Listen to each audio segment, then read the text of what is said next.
A paz do Senhor a todos, espero que todos estejam bem.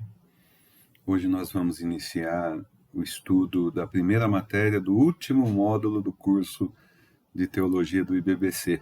Parabéns a todos vocês, Deus abençoe as suas vidas mais ainda, por terem chegado, nesse estágio, nessa reta final. As apostilas já chegaram, no fim o pastor Emerson pegou, os livros lá em São Paulo, e eu combinei do presbítero Marcelo me trazer na quarta-feira, e aí, quando elas estiverem nas minhas mãos, eu vou organizar e aviso vocês, a gente monta uma logística aí para a retirada das apostilas. Enquanto isso, vão estudando aí pelo arquivo em PDF que eu postei para vocês. É uma matéria muito interessante, uma pena que nós tenhamos tão pouco espaço, de tempo, mas é uma matéria rica. Ela vai tratar da teologia dos livros, de uma forma até sintética, mas eu sei que vocês, assim como eu, quando começa a tratar desse tema, e apaixonados que nós somos pela palavra de Deus, dá vontade de aprofundar, de estudar mais, de buscar mais subsídios, mais material. Façam isso. Tá? Hoje, na primeira aula, nós vamos estudar até a página 35, isso, tá? Naquela divisão que eu costumo fazer e que tem rendido bem, de dividir o conteúdo por 3 aulas. Não são muitas páginas, não é? Então, nós vamos fazer dessa forma, ok? Então, vamos lá. Na introdução já da matéria, nós temos aqui uma definição do campo, de atuação da teologia, do que ela vem a ser, do que ela trata. Então, é interessante que vocês entendam isso. E até grifem, tá? Eu dou uma dica aí para vocês, já grifem na introdução. Ele diz assim, ela a teologia do Novo Testamento é derivada da teologia bíblica. Ela trata das questões relativas a Deus, expressas no Novo Testamento, através de Jesus Cristo, e de temas teológicos dos livros e cartas do Novo Testamento. Então, qual é o campo de atuação da teologia do Novo Testamento?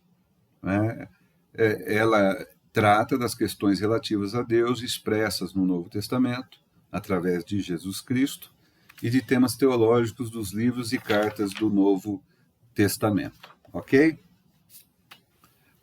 Depois ele vai continuar um texto aqui de apresentação, e ele diz aqui que a proposta não é abordar todos os temas existentes nos livros do Novo Testamento, mas os mais importantes, senão seria impossível focar só numa matéria, e muito menos ainda dentro do espaço que nós temos disponível.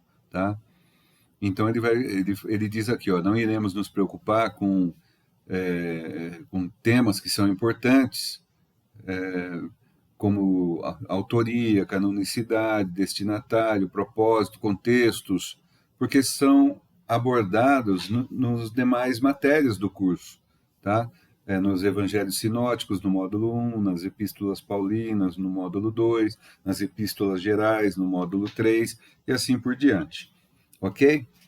Então, passada a introdução, nós já temos aqui 2 questões, na recapitulação, e nós temos aqui a relação da teologia do Novo Testamento com a teologia bíblica, e o conceito, definição, natureza e a relação da teologia do Novo Testamento com o Antigo Testamento.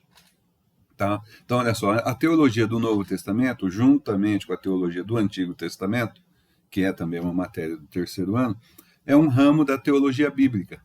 Então, vamos definir o que é teologia bíblica, tá? E depois entender a definição de teologia do Novo Testamento. Teologia bíblica é uma disciplina histórica e descritiva que busca organizar e aplicar a teologia do Antigo Testamento e a teologia do Novo aos nossos dias, a situação contemporânea. Ela busca sintetizar e resumir o conteúdo teológico dos textos bíblicos. Como disciplina, a teologia bíblica estrutura e organiza a mensagem ou tema dos livros em seu ambiente formativo histórico, ok? Então, ela sintetiza e resume a revelação divina nos textos bíblicos, ou uma parte dos textos, à luz da história, da cultura, usando todos aqueles instrumentos que nós temos, né, de verificar o contexto histórico, sociocultural, o contexto da situação naquele lugar, o contexto geográfico e assim por diante, tá? Em termos mais simples, olha só, é o estudo da revelação divina no Antigo e Novo Testamento, mostrando o desenvolvimento do conhecimento teológico através dos tempos, e o objeto do estudo é tanto o Antigo quanto o Novo Testamento. A teologia bíblica estuda todo o conteúdo da Bíblia. Tá? Já o estudo, olha só como ele fala, o estudo da teologia do Novo Testamento não pode ser feito isoladamente. Ele depende de outras disciplinas para a gente chegar no entendimento da teologia do Novo Testamento. Se você não entender as outras matérias, você não consegue formar um entendimento adequado. Tá? Então ele põe aqui, olha, que depende da hermenêutica, depende da exegese, depende da história, depende da crítica, tá? E é a base para a teologia sistemática e para a teologia histórica, tá? A sistemática vocês lembram, não é? Que é a abordagem por temas, não importa o livro, ok?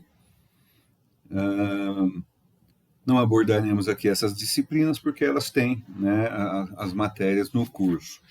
Aí vem aqui a definição da teologia do Novo Testamento, que é um ramo da teologia que estuda e sistematiza a revelação de Deus através de Jesus e dos ensinos dos apóstolos no Novo Testamento. Na introdução nós vimos, não é? Qual é o campo de atuação dela. Trata de questões relativas a Deus, expressas no Novo Testamento através de Jesus Cristo, e temas teológicos dos livros e cartas do Novo Testamento. Basicamente é a definição que ele dá aqui. Qual é a natureza? A natureza da teologia do Novo Testamento trata da compreensão das questões relativas a Deus expressas na nova aliança, no Novo Testamento. Tá? Tem a função de descobrir temas e convicções teológicas de cada livro e organizar um material que nos traga, né, a teologia desses autores. Aí ele vem para a relação com o Antigo Testamento. Eu não vou ler todo o texto, vocês têm o texto aí, vocês vão ler. Eu vou chamar mais a atenção para os pontos que eu considero mais importantes, inclusive a maioria deles, né? Quando eu passo para vocês, eu já sei o que vai cair na prova. Então eu já dou um direcionamento no estudo de vocês. Mas vocês devem estudar tudo, como eu disse. É uma matéria muito rica e muito gostosa de estudar. E ela vai trazer para vocês subsídios muito valiosos para continuar na caminhada aí de vocês. Tá?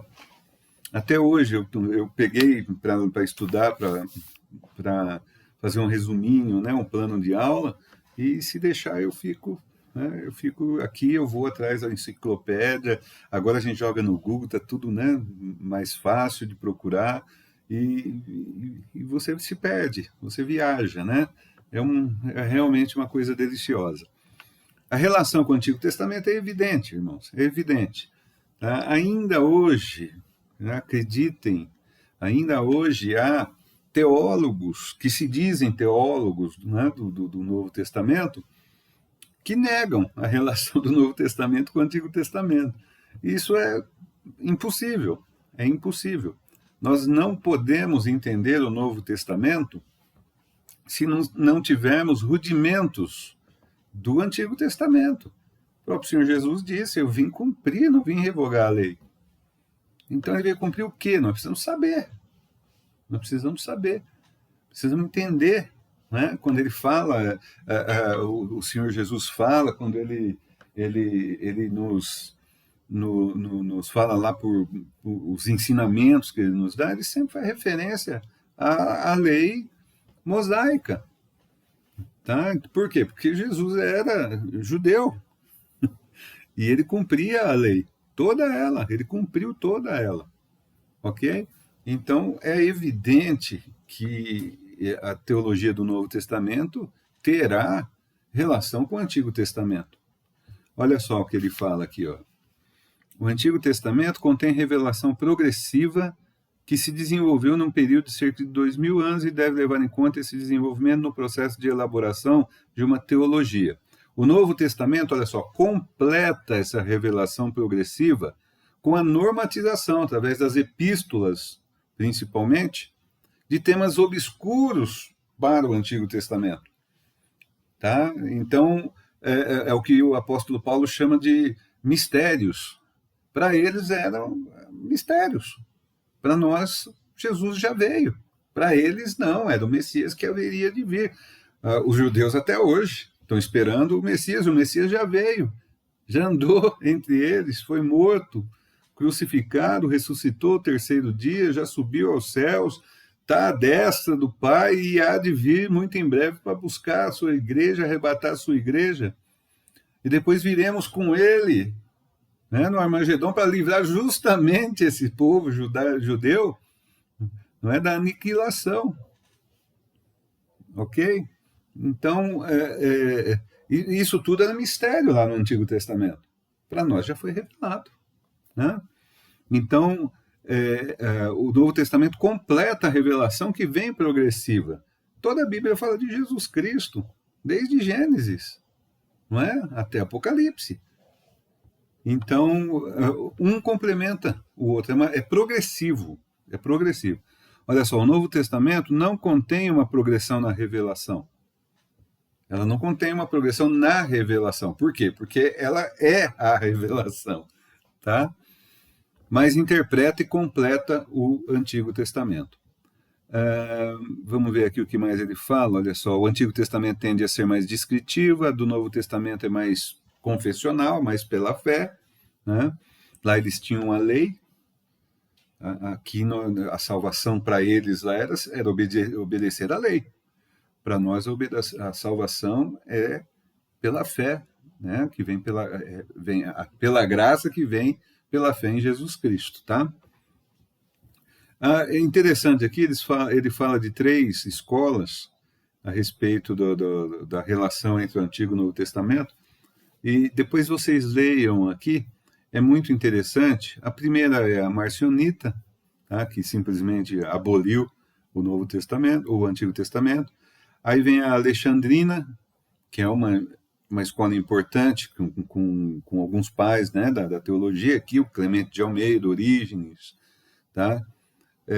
E utilizou um método alegórico para a interpretação. Esse método alegórico fez um estrago terrível.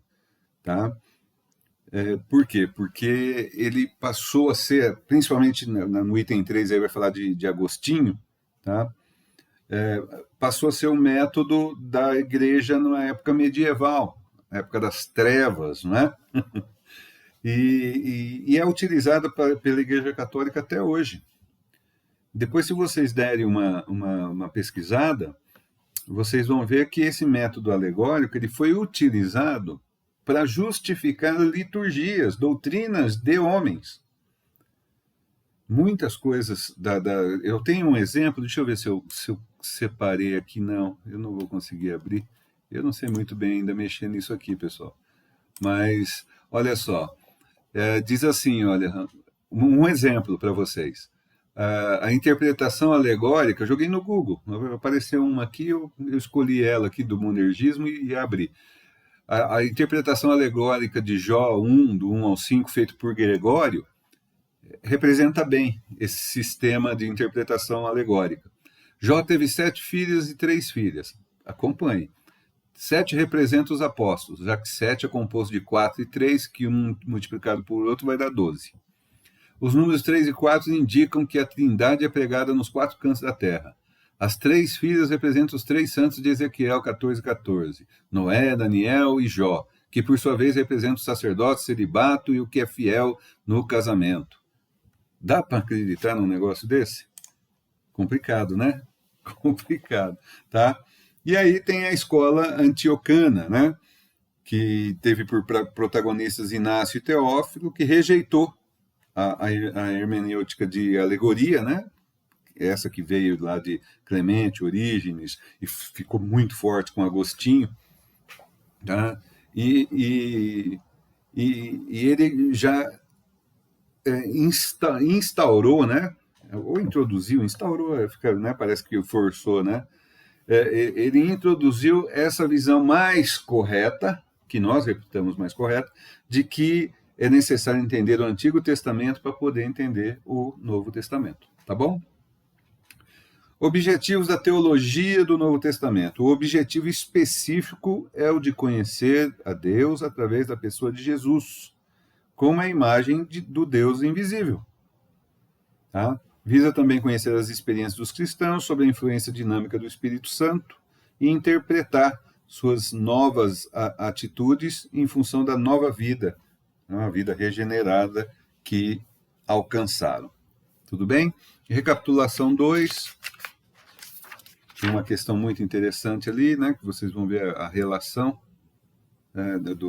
vocês vão ter que explicar essa relação do Novo Testamento com o Velho Testamento, né, da teologia, mas é isso que nós acabamos de passar para vocês. Aí vem a história da teologia do Novo Testamento, explicando, né, como que ela foi evoluindo. Então, olha só que interessante. Não vou ler tudo também, né, mas é interessante você ver o seguinte: a igreja primitiva. A igreja primitiva não tinha teologia do Novo Testamento, por uma questão muito prática. Né? A Bíblia não estava fechada ainda. A Bíblia ainda estava sendo escrita. Né? Então, olha só, o cânon foi fechado somente no quarto século. Só no quarto século. Então, eles viveram num tempo ali que... É por isso que nós vemos uma ação extraordinária do Espírito Santo alicerçando, né, ali a igreja na rocha que é Cristo, e justamente porque eles não tinham, eles estavam vivendo, recebendo a revelação para sistematizar, para instruir a igreja, né? Que coisa maravilhosa. O Antigo Testamento, olha só, a igreja primitiva utilizava o Antigo Testamento como também algumas cartas de Paulo e os evangelhos, conforme iam sendo escritas. Tanto que Paulo, ele não sentou e falou, eu vou organizar agora a doutrina e a teologia cristã. Se você perceber, ele escrevia as cartas para as igrejas, atendendo situações que estavam acontecendo. Né? Vejam principalmente Coríntios. A carta de Coríntios é por causa da confusão toda que estava acontecendo. E aí ele vai passando a doutrina e a interpretação correta, inspirado pelo Espírito Santo, porque toda a Escritura é divinamente inspirada, não é? Nós cremos nisso. Vem a Idade Média, que nós falamos, né, da época de se interpretar, espiritualizar tudo, né? As vírgulas, para poder justificar aquele texto aqui. Tem até uma outra coisa, deixa eu ver se eu acho aqui, ó. Olha só, eles pegaram aqui 1 Samuel 2,8, onde está escrito, do Senhor são as colunas da terra, para usar isso numa interpretação alegórica, para defender a existência dos cardeais. Mais ainda, em Zacarias 11:17, as duas varas mencionadas ali são os franciscanos e os dominicanos. Gente, não existia isso. Não existia, então a gente ri hoje, mas é para chorar, na verdade. Ok? Então, foi esse período. Aqui ele fala, Agostinho foi o grande mestre da igreja nesse período. E a partir dele muitos dogmas foram criados. Dogmas católicos, que não podiam ser discutidos. Perdão, a garganta não está indo muito bem hoje não, tá? Aí ele fala grandes nomes desse período: Anselmo, Pedro, Alberto e Tomás de Aquino. Tomás de Aquino, tá? Teólogos importantíssimos. Não estou dizendo que tudo que eles fizeram tá ruim, não. Tá? Mas esse sistema de interpretação ele foi utilizado para justificar justamente a elitização da palavra de Deus para o clero. Para quê? Poder e dinheiro, gente, sempre, não é? Poder e dinheiro. Ok? Na minha opinião, tá? Na minha opinião, não está escrito isso aqui na apostila. Depois nós tivemos a Reforma, com Martinho Lutero, com os princípios, né, que ele estabeleceu, principalmente aqui ele põe sola escritura, né? Depois nós tivemos o escolasticismo, palavra difícil, protestante, que é a ortodoxia, com a língua travada também, né? Tá? Significa confessionalismo, crença correta. Foi a época que se fizeram as universidades, né, para poder estudar a palavra, tá? Entrou a filosofia, nós estudamos filosofia agora há pouco, a filosofia entrou por esse meio para complementar, né, o conhecimento, tá? Olha, os teólogos desse período tiveram o objetivo de preservar a doutrina bíblica das heresias romanas. Então aqui o ensino bíblico passou a ser muito forte, de novo, né, como era lá na época de Jesus, na igreja primitiva. Veio agora o racionalismo, que já é a filosofia tentando sufocar a teologia, tá? E depois o liberalismo teológico, que é os dias que nós estamos vivendo, tá? Aqui no finalzinho da página, eu não sei se vai ser a 25 para vocês, o presbítero Fernando está dando aula no segundo ano, tá tudo bem, tá chamando aqui no Zap. A gente monitora e vai gravando também, e assim por diante. Ele diz aqui, olha, no finalzinho, a teologia do Novo Testamento foi submetida a uma análise puramente racional. E o resultado disso foi que sobrou pouca coisa das Escrituras. Os liberais tornaram a Bíblia um documento histórico e religioso. Tá? Então, tiraram... Se por um lado o método da alegoria espiritualizava tudo para poder justificar a sua liturgia, né, aquela reserva de mercado da elite, o liberalismo teológico ele elimina tudo que é espiritual e fica só no racional, tá? Nas interpretações para se adaptar. Aqui pior do que se adaptar à elite. Aqui é para se adaptar ao pecado, realmente. Porque eles passam a negar a inerrância das Escrituras, eles blasfemam, tá? Negando a encarnação e expiação de Cristo. Que mais que eles conseguem fazer? Eles dizem que o nascimento original não existiu. Eles negam os milagres, eles negam as intervenções divinas e simplesmente não reconhecem a obra de salvação de Jesus Cristo. Tá? É blasfêmia da grossa mesmo, é esse liberalismo teológico que está permeando toda a igreja, viu? Toda a igreja. Não digo a BPC, né, mas eu digo a igreja em si, a igreja evangélica. Esse liberalismo teológico está permeando. Ele vai entrando de forma insinuante, ele vai insinuando, ele não vem de uma vez. Ele vai de pouquinho, traz uma coisinha aqui, traz outra coisinha ali, e aí daqui a pouco eu costumo falar, o Arão vai se lembrar muito bem, né, desde os tempos lá da Vila Maringá, né, que estão tentando alargar a porta. O liberalismo teológico nada mais é que uma tentativa de alargar as portas do céu. Mas não tem como, né? O dono da casa não deixa. Né? Então muita gente está achando que vai entrar, vai passar, mas não passa. Esse é o efeito danoso do liberalismo teológico. É o afrouxamento, né, da doutrina. Então, nós precisamos tomar muito cuidado com isso. São os dias do fim, né, os dias finais. Tá? Deixa eu ver quem me chamou agora. Não é fácil, não, gente. No item 2.7, nós temos o centro da teologia do Novo Testamento. Isso é importante, pode grifar aí. O centro da teologia do Novo Testamento é a pessoa de Jesus Cristo. Pronto, está resumido e já falou tudo o que precisava falar, tá? Então, o centro da teologia do Novo Testamento é a pessoa de Jesus Cristo.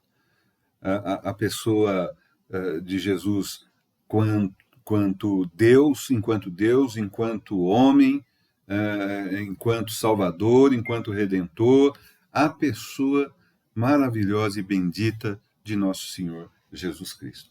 Esse é o centro da teologia do Novo Testamento, ok? Então, vamos lá. Ele vai enfatizar isso aqui, a teologia do reino de Deus, né? Tem a recapitulação, e aí nós vamos por uma parte que é a teologia dos evangelhos e de Atos. Lembra-se que nós falamos da teologia bíblica? Cada livro tem a sua teologia.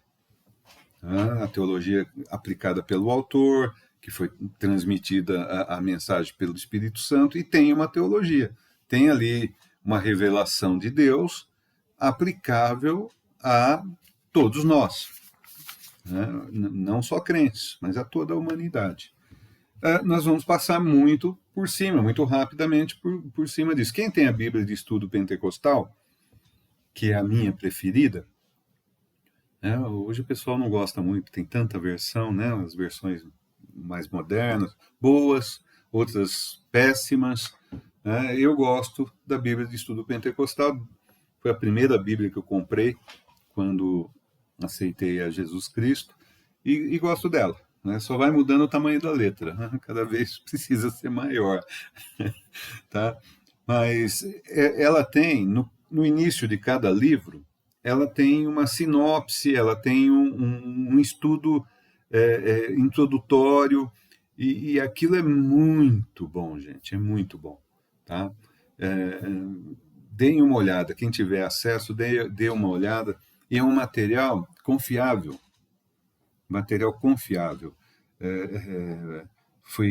Foi revisada pelo saudoso pastor Antônio Gilberto, que era o decano da Assembleia de Deus, que introduziu o moderno conceito, né, o atual conceito. Não é moderno porque ele morreu com 90 e poucos anos, mas o atual conceito de escola bíblica dominical, tá, esse sistema brilhante que tem a Assembleia, a CPAD, tá? Ele era revisor da CPAD. Então, é um material da mais alta qualidade. Material que eu gosto, que eu confio. Então, dê uma olhada, tá? Vocês vão gostar. Depois me contam aí. Quem ainda não viu, né? Vão aprender e depois me contam o que vocês acharam. É realmente um manancial de conhecimento.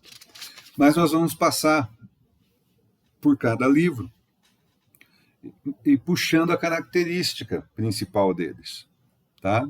Ou as características. Por exemplo, a teologia de Mateus. Grifem aí, o Evangelho de Mateus é o Evangelho dos discursos e sermões de Jesus. O autor dá mais atenção aos ensinos do mestre do que às ações. Porque logo em seguida ele fala, Marcos é o evangelho dos milagres e ações de Jesus. Grifem também, porque aqui já está a teologia de ambos.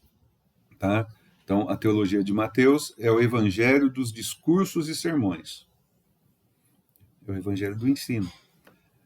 E o de Marcos é o evangelho dos milagres e ações.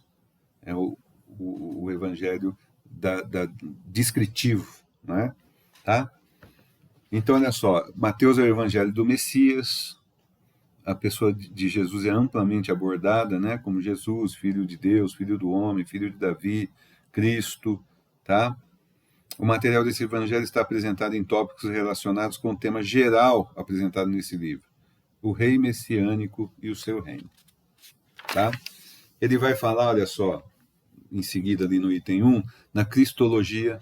A cristologia de Mateus é muito forte, tá? Ele coloca, ó, começar pela genealogia de Jesus, e isso é uma curiosidade muito boa, que diz assim, surpreende o fato da inclusão de 4 mulheres. Não é costume judaico colocar as mulheres na genealogia. E ele coloca aqui 4 mulheres na genealogia de Jesus. E o mais curioso é que essas mulheres não são as matriarcas, né? Sara, Rebeca, Raquel. Não, olha só, são gentias.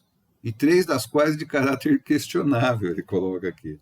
Né? Tamar teve um filho com o sogro, Raabe era prostituta e Batseba era adúltera, né? Cometeu adultério. Além dessas 3, tem uma moabita, Ruth, ou seja, não era nem judia, né? Bisavó de Davi, tá? Então ele fala aqui que a cristologia de Mateus é mais sublime e explícita do que a de Marcos e de Lucas. E aí ele coloca os títulos usados, olha só, Jesus Cristo, o Filho de Davi, o Filho de Deus, o Senhor e o Filho do Homem. Tá? São 29 menções a isso. Nós vamos falar aqui um pouquinho mais para frente o que quer dizer esse Filho do Homem, porque tem muita gente que não consegue entender. Por que o próprio Jesus mencionava, né? O Filho do Homem veio, né? Vamos ver. Ele vai tratar do judaísmo, vai tratar do discipulado. Esses são os pontos fortes. Vejam que é muita coisa, né? O reino de Deus, tá? As parábolas do reino, cerca de 1/3 dos registros do ensino de Jesus foi dado por meio de parábolas. E o evangelho de Mateus é que mais contém parábolas, 23 parábolas, sendo 10 que não aparecem nos demais, 10 exclusivas, tá? Mas 23 parábolas. Ele põe aqui parábolas do reino, o estudo das parábolas, aí ele vem falando da igreja, somente Mateus usa o termo igreja. Olha só que interessante, né? A palavra grega significa chamado para fora, né, que é eclésia, em outras palavras, um ajuntamento de pessoas ou assembleia. Essa expressão é usada para designar Israel como congregação ou assembleia de Yahvé, de Jeová, tá? Então ele trata de igreja. A paixão, o tema da paixão de Cristo é mencionado por Mateus durante o seu relato. Ele enfatiza o papel dos anciãos na morte de Jesus, e ele relata, e é o evangelho, né, que relata com mais detalhes, as coisas estranhas que aconteceram quando da morte de Jesus, com riqueza de detalhes, tá? Então, mas basicamente, grifem isso, tá? É o evangelho dos discursos e sermões de Jesus, enquanto o de Marcos é o dos milagres e ações, que é o que nós vamos tratar agora no item 3.2, Teologia de Marcos. Ele destaca mais as ações de Jesus do que as suas palavras. Então, como eu disse, é mais descritivo. Ele apresenta o Jesus histórico como o verdadeiro Filho de Deus. E aqui ele vai falar, olha só, os temas, as características principais, né? Ele vai falar o Filho do Homem, o Filho de Deus, o significado da cruz. Olha só, a cruz ocupa um lugar central no Evangelho de Marcos e na teologia de Marcos.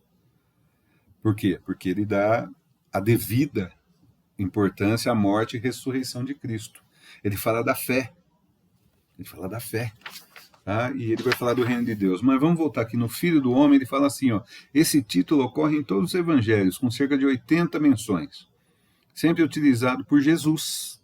Olha só, Ninguém chamou Jesus de filho do homem. Jesus se refere a si mesmo como filho do homem. É uma expressão traduzida do aramaico. Alguns estudiosos creem que o título surgiu de Daniel 7, 13 e 14, quando apareceu diante do ancião de dias como o filho do homem, ao qual foi dado domínio e honra e o reino para que todos os povos, nações e línguas o servissem. O seu domínio é um domínio eterno que não passará, e o seu reino, o único que não será destruído. Vejam só que coisa maravilhosa, aleluia, glória a Deus, né?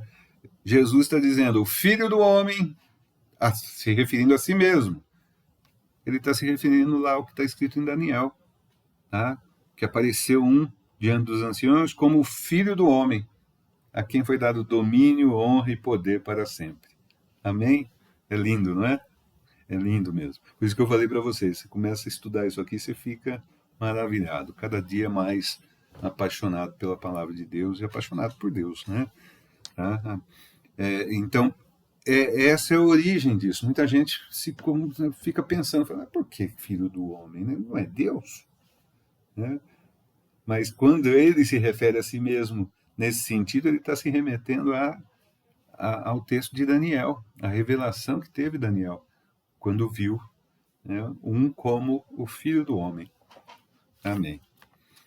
O filho de Deus, embora Marcos destaque a humanidade de Jesus, a sua divindade também recebe atenção importante, e esse título já aparece na introdução, no versículo 1, né? Tá? Percorre todo o evangelho e culmina e termina lá nos lábios do centurião, que diz no pé da cruz, verdadeiramente este homem era o Filho de Deus. O significado da cruz, nós já falamos, a fé, Jesus procura a fé naqueles que querem seguir, é um elemento muito característico do Evangelho de Marcos. O reino de Deus, ele se refere ao reino 14 vezes. Esse tema é mais destacado em Mateus, tá? Mas é tratado também em Marcos. A consumação do reino para Marcos também tem um caráter escatológico que será precedido de sinais. Ok? Teologia de Lucas e Atos. Ele juntou Lucas e Atos, vocês vão ler aqui, ele vai explicar por que juntou Lucas e Atos, mesmo escritor, tá? Então, Atos é basicamente um livro histórico, mas tem traços da teologia de Lucas ali. E a teologia de Lucas, ela é um pouco mais expansiva, vamos dizer assim, tá? Porque ele explora temas que não tem nos outros. Por exemplo, você vai ver ali, ele vai tratar, olha só, a doutrina de Deus, ele vai tratar da cristologia, num aspecto mais humano, até o autor fala aqui, por Lucas ser médico e historiador, ele tem uma perspectiva mais do humanista, né, mais humana da vida de Jesus. A história da salvação, olha só, a universalidade da salvação. Olha só, o termo salvação, ausente em Mateus e Marcos, é ausente esse termo, já pensou? É empregado por Lucas 6 vezes. E ele emprega o termo Salvador mais frequentemente do que qualquer outro evangelista. Ele é conhecido como o teólogo da salvação. Tá? Mais ainda, ele vai falar aqui do reino de Deus, olha só, o Espírito Santo, grifem aí o Espírito Santo, Lucas é o chamado de o teólogo do Espírito Santo. Tá? Ele usa essa expressão, né, da pneuma, né, no Evangelho e em Atos, mais de 100 vezes, 106 vezes. Ele enfatiza a obra do Espírito Santo. Tá? Ele fala da oração. Lucas dá preeminência à vida da oração de Jesus, grifem aí oração. Então, olha só, Espírito Santo, oração, são as características principais dessa teologia de Lucas. O louvor, ele fala do louvor. Este evangelho começa com alguns cânticos de louvor que serviram de inspiração e contribuição para a hinologia cristã. Já pensou? Tá? o Cântico de Maria, o Cântico de Zacarias. Então, são louvores bíblicos. Tá? E interessante, características também da teologia de Lucas. Ele trata de mulheres, crianças e pobres. Então, grifem aí, olha. Mulheres e o outro próximo item, crianças e pobres. Olha, esse grupo não tinha exatamente uma estima da sociedade naquela época. Era a cultura deles, tá?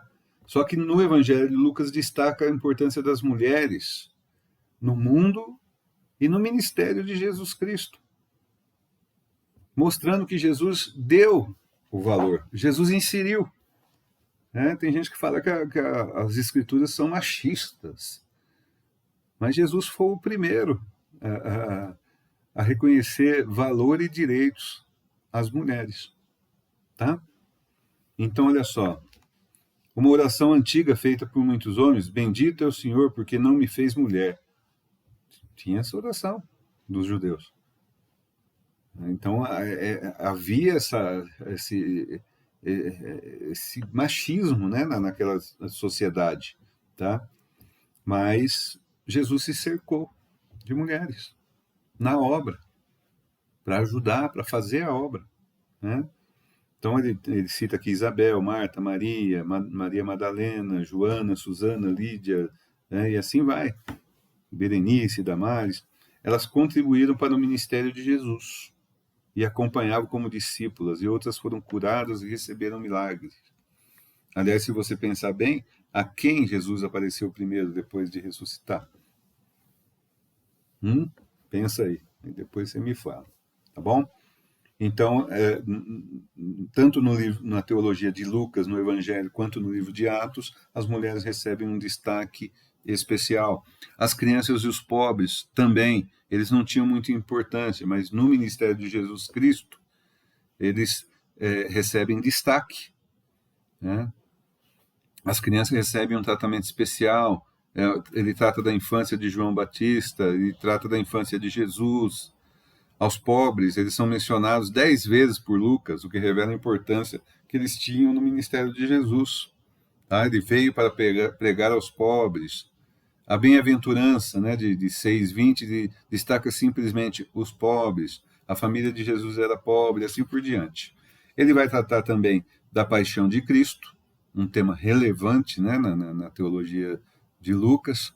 Inclui algumas informações que outros evangelistas omitiram. Por exemplo, a discussão entre os discípulos na ocasião da última ceia, sobre qual deles seria o maior, sobre o desejo de Jesus comer a última Páscoa com eles, sobre Jesus dizer a Pedro, né, que Satanás queria cirandar com ele, né, como trigo, e assim por diante. E outros temas, olha só, dinheiro, indivíduo, discipulado, pessoas de má reputação, os doentes, a escatologia e assim por diante. Então vejam que eles têm características próprias. E então vocês atentem para isso, depois leiam com mais atenção, vejam as passagens, estudem, né, com afinco, com interesse, que vocês vão crescer bastante em conhecimento e também em graça de nosso Senhor Jesus Cristo. Amém? Nós vamos até aqui, vocês vão responder a recapitulação. Na próxima aula, nós vamos tratar da teologia joanina, a teologia de João. Deixa eu ver como é que está o sumário aqui que eu dividi, para vocês já se prepararem, né? Nós vamos estudar a teologia joanina e a paulina. A paulina é pauleira. Então, nós vamos estudar essas teologias para depois ir para as epístolas gerais no final da terceira parte, quanto às demais cartas, né? As demais cartas do Novo Testamento. Amém, meus irmãos? Se tiverem dúvidas, ou curiosidades, ou qualquer, né, comunicação que queiram fazer, façam diretamente para mim, no meu WhatsApp, ou no grupo, tá? Chegando as apostilas, eu aviso vocês, para a gente bolar um sistema aí para entregar, tá bom? Eu vou começar a colocar aquelas notas, eu falei para vocês, eu tô com muita dificuldade em colocar nota uma por uma, né? Porque voltaram as relações, e aí eu teria que fazer os históricos. Nós estamos fazendo, mas isso vai demorar um pouco. Eu imagino que vocês estejam curiosos, eu vou começar a postar as notas em conjunto, tá bom? Eu acho que é isso. Deus abençoe vocês. Tenham uma semana na paz do Senhor Jesus Cristo, muito frutífera, muito abençoada. Senhor meu Deus, nós glorificamos o teu nome, nós te bendizemos e louvamos e rendemos graças a ti, Senhor, por tudo quanto tens nos proporcionado. Não somos merecedores, Senhor, mas confiamos em ti, dependemos de ti e cremos, Senhor, na tua misericórdia, no teu amor, na tua compaixão para conosco.